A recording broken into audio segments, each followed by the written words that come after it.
ये है गुवाहाटी की संध्या ललिता कांता।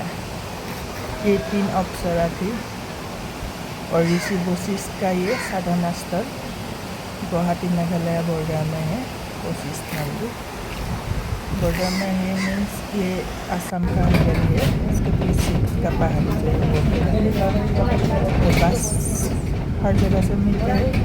रेलवे स्टेशन पल्टन बाजार से भी मिलेंगे, कामाख्या रेलवे स्टेशन मालीगांव से भी मिलेंगे, या हर जगह से शिलोंग से भी आ रहे होंगे, शिलोंग से भी मिलेंगे आपको। बसेस काफ़ी है, एसी बस भी, नॉन एसी भी, एसी बस काफ़ी है। और ये पहले ये सब बिल्डिंग नहीं था, इधर नार्कोन कलर की हो गया, इधर काफ़ी बिल्डिंग्स हो गया। पहले ये सब कुछ भी नहीं था, सिर्फ कुछ दुकानें थी साइबर के। कितना बिल्डिंग्स बन गया। ये पहाड़ी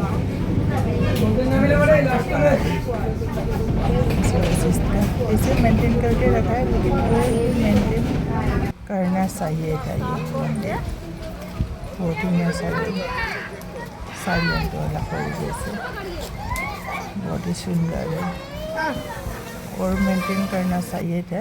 ये नदी को थोड़ा सा खुदाई करके, ये मंदिर का अंदर नहीं गया, जो अंदर वाला मंदिर है।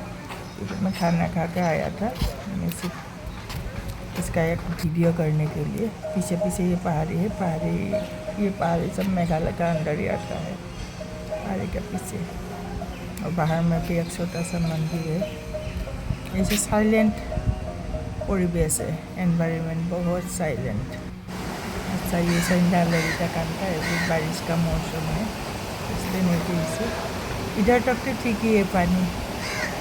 इस विंटर में इसका पानी बहुत क्रिस्टल, मैंने बहुत क्या कहते हैं, साफ दिखाई देता है। अभी तो बालू आएंगे, लेकिन इसका पीछे से जो है यही नदी संध्या ललिता कांता भोरुल रिवर होकर बहती है।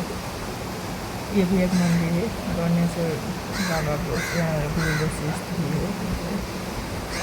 लेकिन पीछे में खुदाई करना चाहिए। आदमी लोग नदी में सब कुछ गिरा देता है, यही बहुत बुरा बात है। अभी पहले देखिए ये सब बिल्डिंग्स बिल्कुल नहीं थे, ये सब आदमी का प्राइवेट घर। देखिए पहाड़ी में भी कितना घर बना लिया, बिल्डिंग बना लिया है। ये सब तो पहले कुछ भी नहीं था, ऐसे छोटा मोटा वो झुग्गी वगैरह ऐसा था। ऐसे ही साफ़ ही है, लेकिन इसको और सही तरीके से बना के रखना चाहिए था मेरे ख्याल से। ये असर देखिए, ये ओलिव का, और जो खट्टा वाला जुजू भी है ना, बेर है। चाय पिया ये दुकान में एक्चुअली मैंने।